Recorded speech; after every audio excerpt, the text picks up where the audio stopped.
ఏమండి చెప్పండి.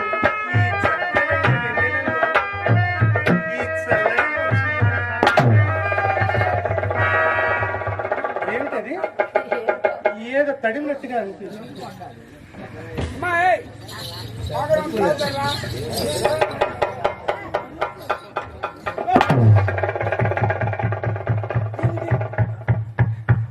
అత్తయ్య బాగున్నారా? బాగున్నారా? ఎప్పుడు వచ్చింది? ఎప్పుడు వచ్చారు?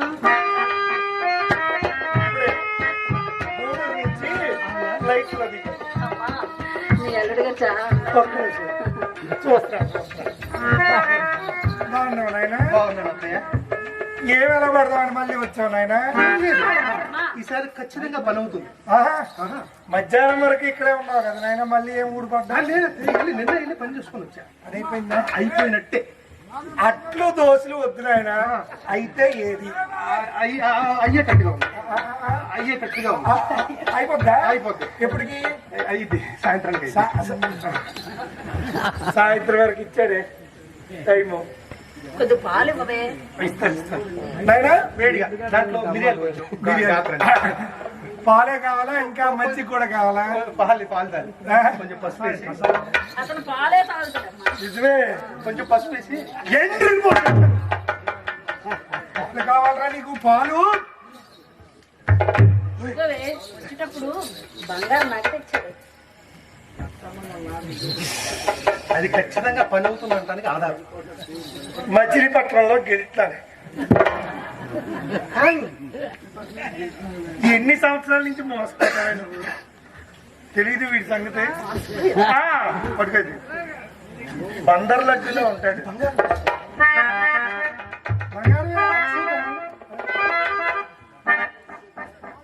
చేతికొచ్చింది వదిలేస్తున్నాడే. చూడటం పట్టుకుపోతాడు. ఇలాంటివి ఎన్ని తగిలిస్తాడే మనకి? నువ్వు లోపలికి వెళ్ళాలి. నేను దించేస్తాను లోపలికి. నేను నిన్ను దించుతాను. నేను దించేస్తా. అమ్మాయి దించేస్తా. అమ్మాయి భయపడి కదా. నేను వెళ్తుర్లో నేను బయటికి దించేసాను. లేదు, అమ్మాయి చీకట్లో భయపడితే నేను పోయి దించేస్తాను. నేను మేడ మీద పంపిస్తున్నాను, దింపడానికి కాదు, ఎక్కించడానికి. అవునా? నాయన నడుచుకొని వెళ్ళి ఏడుకొండలు వెంకటేశ్వర స్వామిని దర్శించినంత పుణ్యం దొరికింది. మైసూర్ బజ్జీలా ఉంటారా? నేను దొరకకూడదు అనుకున్నా, దొరికేసా.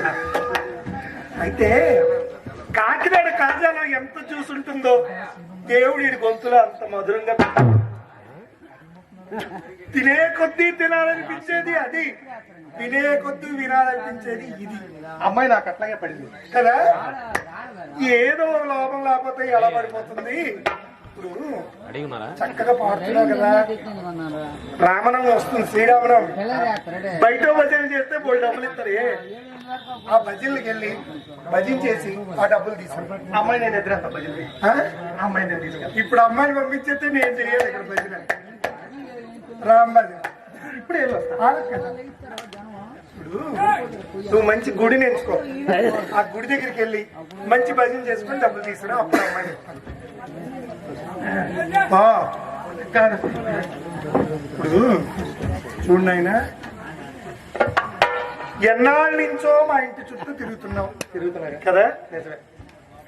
ఎప్పుడైనా ఇప్పటికిప్పుడు అయిపోవాలంటే ఎలాగవుతుంది? కొంచెం టైం పడుతుంది. అసలుకే మంచి పడుతుంది. 10 రూపాయలు మల్లెపూలు ఎప్పుడైనా తీసుకొని నీ భార్యని దగ్గరికి తీసుకున్నావా? లేదనుకో, అమ్మాయి చేశా. సంధ్యావందనం చేసావా? చేసావు. లేదు. గాయత్రి మంత్రం చెప్పించావా? చెప్పావు. రాదు. ఎప్పుడు చింతామణి చింతామణి అంటూ మా ఇంటి చుట్టూ తిరుగుతావేరా నెల తక్కువ బాబు.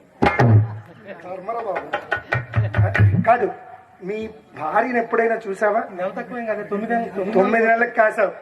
ఎప్పుడు కూడా అందంకి మోహం పడకూడదు.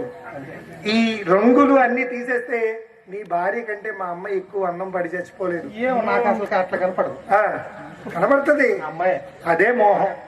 చూడు, నువ్వు నీ వల్ల జరిగే పని ఏమైనా ఉంది అంటే మహాపండితుడైన బిల్వమంగళం తీసుకొచ్చి మా అమ్మాయికి ఇవ్వడం అనేదే ఒక పని. అది చేస్తానని చెప్పే కదా. చేస్తానంటున్నావు కానీ చేయటం లేదు కదా. చేస్తా, ఇప్పుడు చేస్తా. అమ్మాయి దగ్గరికి వెళ్ళి ఒకసారి. ఇంతవరకు అమ్మాయితో సాగనంపించాలి, ఇక్కడి నుంచి నాతోనే. అమ్మో నీ వల్ల, నీతో నావలుగా కదా. నాతో నీ వల్ల కాకపోతే డబ్బులు తీసుకొస్తే అప్పుడు అమ్మాయిని అలా చూపిస్తాను అంతే. ఇంకెప్పుడు చింతామణి అంటూ మా ఇంటి చుట్టూ రాకు. 4 ఇళ్ళకి నీళ్లు మోసుకో, అంతేగాని చింతామణి చింతామణి అంటూ మా ఇంటి చుట్టూ తిరిగావు. అమ్మో అమ్మో.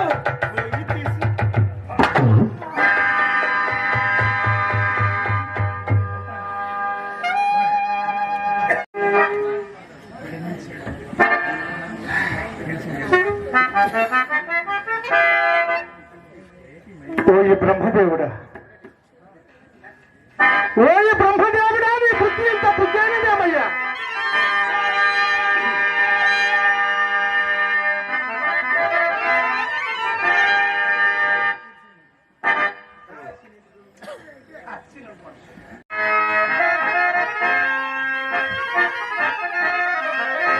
ఓయ్ బ్రహ్మదేవుడా, నీ బుద్ధి ఇంత బుద్ధి అనేదేమయ్యా.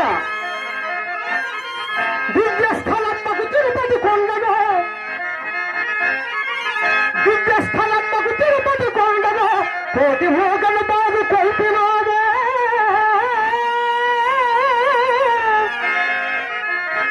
పదహంస తేలిక కల్పంబునందున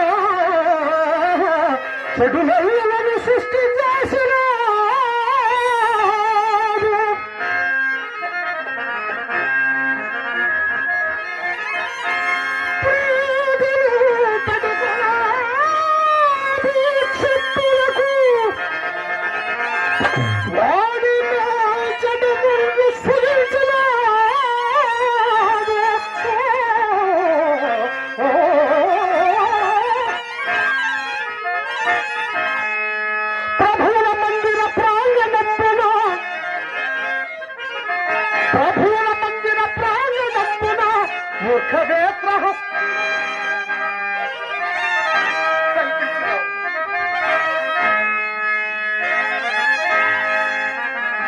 సౌఖ్యమునగా కరములైన సానియంగా, సౌఖ్యమునగా కరములైన సానియంగా